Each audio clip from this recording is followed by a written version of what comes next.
콜럼버스라고 하는 사람이 스페인의 여왕이었던 이사벨의 도움을 받아서 항해를 시작하였습니다. 그리고 1492년 신대륙이라고 하는 아메리카 땅에 도착하게 되었습니다. 이때까지만 하더라도 유럽 사람들은 어떤 사고감과 생각을 가지고 있었는가라고 하면 자기들이 이 세상의 끝이 어디인가라고 이야기를 할 때 저 이베리아 반도의 최남단에 위치하고 있는 지브랄타 해협까지가 이 세상이라고 생각하였습니다. 이 지브랄타 해협을 지나서 더 가게 되면 바다가 낭떠러지를 만나게 되고 그 낭떠러지 밑으로 떨어지는 순간 모두가 죽게 된다는 생각을 가지고 있었다는 것입니다. 콜럼버스라고 하는 사람이 배를 가지고 그 죽음의 땅이라고 알려져 있는 이베리아 반도의 최남단을 넘어서서 지브랄타 해협을 건너 저 신대륙이라고 불려지는 아메리카 땅을 발견하고 난 다음에서야 여기가 끝이 아니었구나, 이건 너머에도 또 다른 세상이 있었구나 라고 하는 것을 유럽의 사람들이 알게 되었다는 것입니다. 그래서 유럽의 사람들은 지브랄타 해협 밑에 다시 표시판을 세우게 되었는데 그 표시판이 전에는 라틴어로 네 프루스 울트라, 이건 너머에는 아무것도 없다라고 적어 놓았던 표시판에서 부정어 네라고 하는 것을 빼버리고 플루스 울트라, 이건 너머에 더 있다라고 하는 표시판을 거기에 세우게 되었다는 것입니다. 사람들이 이것은 정확하다라고 믿는 것, 사람들이 이것은 정확하고 변하지 않는 진리라고 생각하는 것, 그런데 그것보다 더 정확하고 분명한 것이 나오게 되면 지금까지 알고 있는 모든 것을 바꾸어야 되는 것이 우리 인간의 생각과 사고력의 한계라는 것입니다. 사람마다 내가 진리로 알고 있고 믿고 있는 이것들이 정말 진리인가? 그 사람이 확고하게 믿고 있는 이것이 정말 사실인가? 들여다보게 되어지면 시간이 지나면 바뀌어야 되고 조건이 바뀌어지게 되면 달라져야 될 것들이 너무나 많다는 사실을 우리는 발견하게 된다는 것입니다. 우리는 무엇이 진리이고 무엇이 사실인지를 바로 알아갈 수 있는 힘을 갖는 사람이 되어야 됩니다.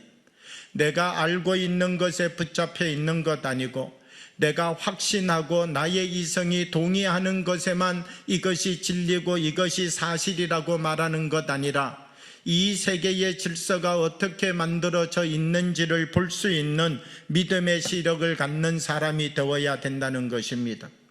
오늘 성경의 말씀을 보면 엠마오로 가는 두 제자의 이야기가 있습니다.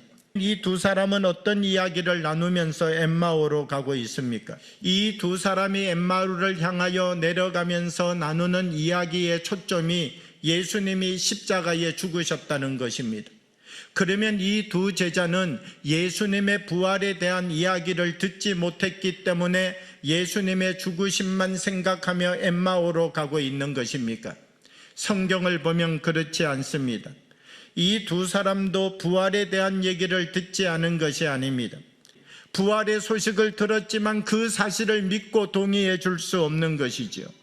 그러면 이 두 제자는 예수님의 부활의 소식을 듣고서도 왜 이것을 믿지 못한 채 계속해서 예수님의 죽음에 머물러 있는 것입니까? 엠마오를 향하여 가는 두 제자, 예수님과 함께 3년의 삶을 보냈습니다. 그런데 부활의 예수님께서 내 곁에 서 계신데 이 두 제자는 부활의 주님을 알아보지 못하고 있다는 것이죠. 왜 이 두 제자가 예수님을 바로 곁에 두고도 알아보지 못하는가? 그들의 눈이 가리워져서 성경은 이렇게 말씀하고 있다는 것입니다.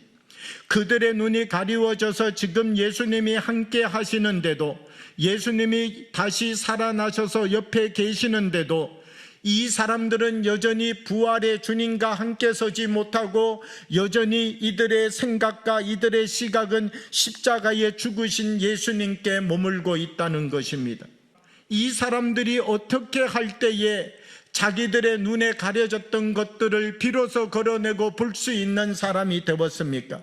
말씀이 들려지기 시작할 때, 말씀이 자기 속에 들려져서 이 말씀이 자기를 다시 뜨겁게 달구기 시작할 때 비로소 가리워졌던 눈이 다시 밝아져서 보기 시작하였다. 성경은 이렇게 우리에게 말씀해 주고 있습니다. 참된 부활의 의미는 무엇이냐라고 하면 예수님의 부활로 끝나는 것 아니라 예수님의 부활을 통하여서 우리의 눈이 다시 밝아지는 역사가 일어나야 된다는 것이죠. 부활의 주님을 우리가 알아보고 부활의 주님을 체험하고 부활의 주님과 함께 서는 사람이 되어야 된다는 것입니다. 베드로라고 하는 제자가 있었습니다. 부활하신 주님을 만났습니다.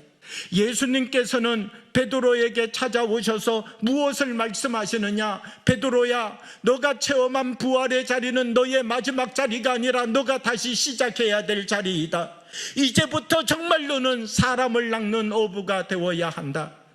예수님의 부활을 체험한 베드로는 그 자리가 자기의 마지막 자리가 아니라 예수님 부활하셨습니다 이 말을 하는 것으로 자기가 증인된 역할을 감당하는 것 아니라 베드로도 자기가 만난 부활의 주님과 함께 부활의 삶을 살아가는 거룩한 열매를 맺어야 되었던 것입니다. 우리 그리스도인들이 부활의 증인이 되는 것은 무엇을 의미합니까?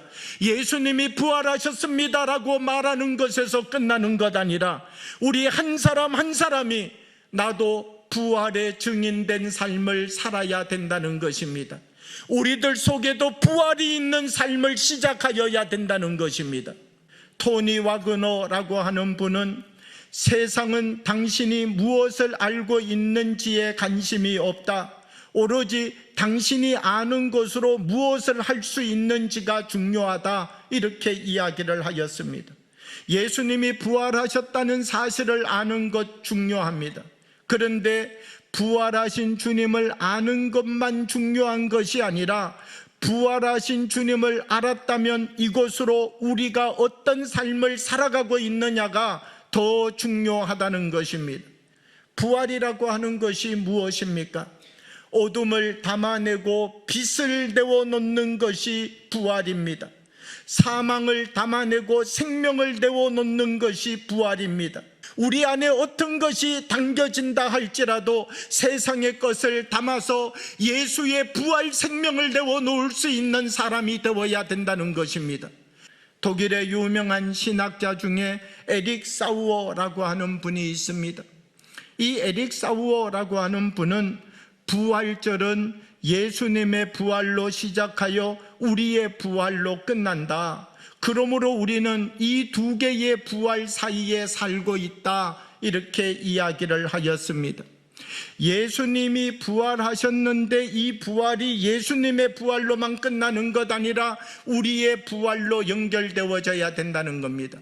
우리는 예수님의 부활과 나의 부활 사이에서 삶을 살아가고 있는 사람들이라는 것이지요. 오늘 우리가 이 세상을 살아가면서 우리는 이 두 개의 부활 사이에서 주님의 부활이 나의 부활이 되는 삶의 체험을 갖는 사람들이 되어야 된다는 것입니다.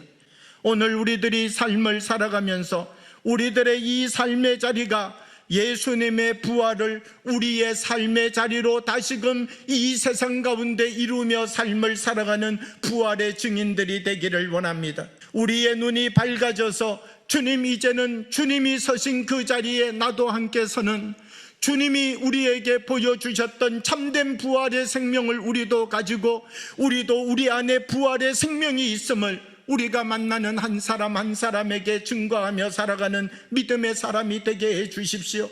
저 사람 속에 있는 어둠을 밀어내고 저 사람 안에 부활의 생명을 나누어 줄 수 있는, 저 사람 속에 있는 절망을, 저 사람 속에 있는 사망의 힘을 배설물과 같이 버리게 만들고 저 사람 안에 예수 그리스도의 부활의 생명이 자리 잡게 만드는 역할을 감당하는 하나님의 거룩한 지체로서의 삶을 우리가 살아가는 믿음의 사람들이 되어지기를 원합니다. 주님이 부활하신 부활의 자리에서 우리도 그 거룩한 부활의 생명을 가지고 주님의 증인으로 삶을 살아가는 거룩한 하나님의 자녀가 되어지기를 주님의 이름으로 축복합니다.